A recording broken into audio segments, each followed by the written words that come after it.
Yeah. So at 60 something, my friend, if I don't run now, when do you expect I will run? Because some people can come and say, oh, okay, Steve, support Raila Odinga, okay? Support Raila Odinga for the third time. Yeah, atafanya tu one term. I've heard this story before.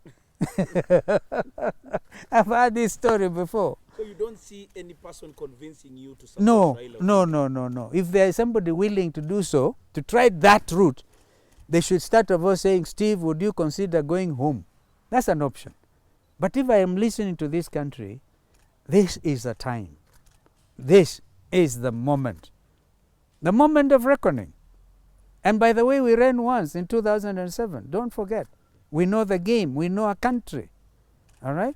So I'm going to ask everybody, including my brother Raila, to support me. Hakuna mchezo.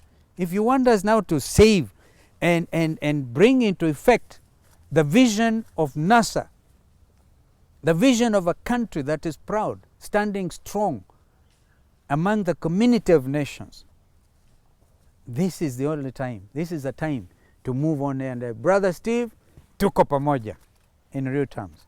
Thank you. We talk, but we have never sat to discuss 2022. We discussed 2022, by the way, in 2017. That I can tell you. And what was the response? No. 2022 was adequately addressed, and again refer, among other things, to the coalition agreement, which is a public document. And what does it say about 2022 between the coalition parties? ODM was not supposed to field a candidate in 2022. That is public knowledge. That is public knowledge. By the way, under that coalition agreement, yes, this is public knowledge. Yeah, and that I'm free to discuss openly. ODM was not supposed to field a candidate in 2022. You hear them arguing, oh, but that was meant, that assumed that we have already won. That was, no, what argument is that? What argument? That was supposed to be, if we have won, we have not won nothing. Yes. Ah, my friend, whom are you trying to deceive?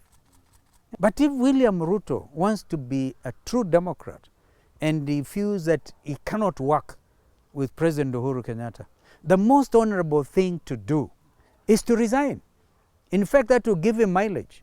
In my view, it will give him terrific mileage. But you cannot really besmirch a situation where, you know, first of all, you've been in this whole thing for 8 years as deputy president, 8 years, and then you are jumping up there, coming up and saying what you've been doing is terrible. Then you should also own up. But the most basic principle in a decent democratic contest is, if you feel you are not happy with your boss, honorably resign. Kenyans will remember you for that. And actually then say, I'm doing it from the opposition. I'm now the official position or something. Or join others who are in opposition.